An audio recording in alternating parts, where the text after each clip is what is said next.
Please click on the subscribe button so you get notified when the latest content drops. Now, let's kick it. Well, the Browns faced off against the Philadelphia Eagles in a low-scoring 20-16 game where the Eagles were able to hold on to a 4-point victory after being favored, I believe, not up to 9.5 points before the game started. And this was the first time Philadelphia had A.J. Brown back in a while. Devontae Smith also played. You had a healthy Saquon Barkley. Jalen Hurts also played. They were also coming off a bye, and they were only able to put up 20 points against the Cleveland Brown team, who were missing 3 defensive starters in Jordan Hicks, Grant Delpit, and Ronnie Hickman. Those guys play big roles on the Cleveland Browns defense, and frankly, they weren't able to pick them apart.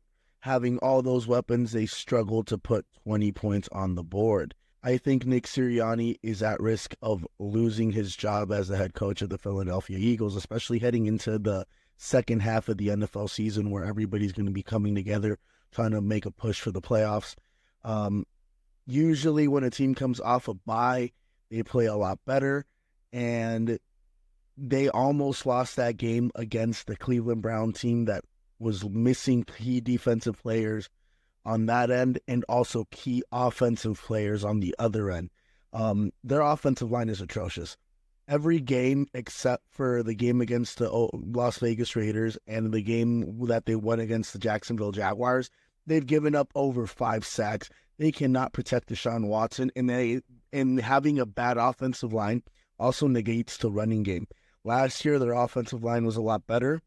Yes, Deshaun Watson got hurt, but they had a run game that they could rely on, plus their defense was playing at a lights out. That's why they were able to be as good as they were, and Joe Flacco also contributed to that when he finally came in. This year, their defense is missing certain players, but they're still playing at a high level. Their offensive line is so bad that they can't protect their quarterback, which is making him look atrocious. I know he might be holding on to the ball too long at times, but there are glimpses where he moves around in the pocket and makes good throws, in my personal opinion.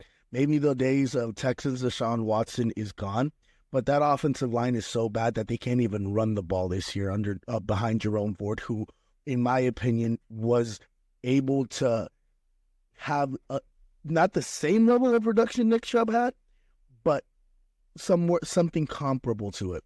Even with Nick Chubb coming back, I don't think that'll be enough to help bolster the Cleveland Browns.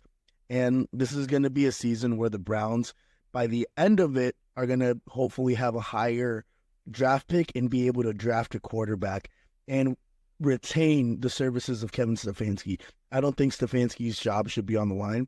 He's done a great job with other quarterbacks and essentially the same talent. You have to give him a quarterback. You have to give him an offensive line that's going to be able to do something, at least whether it be pass protecting or run blocking. They can't do either or, in my personal opinion, and that is why the Cleveland Browns this year are just atrocious. Guys, have you heard? Shady Mob Productions is an official affiliate of HBO Max. Click on the link in the description and sign up so you can watch hit series like Hard Knocks, Game of Thrones, and House of Dragons. Also, don't forget to hit that subscribe button so you can be notified when the latest content drops.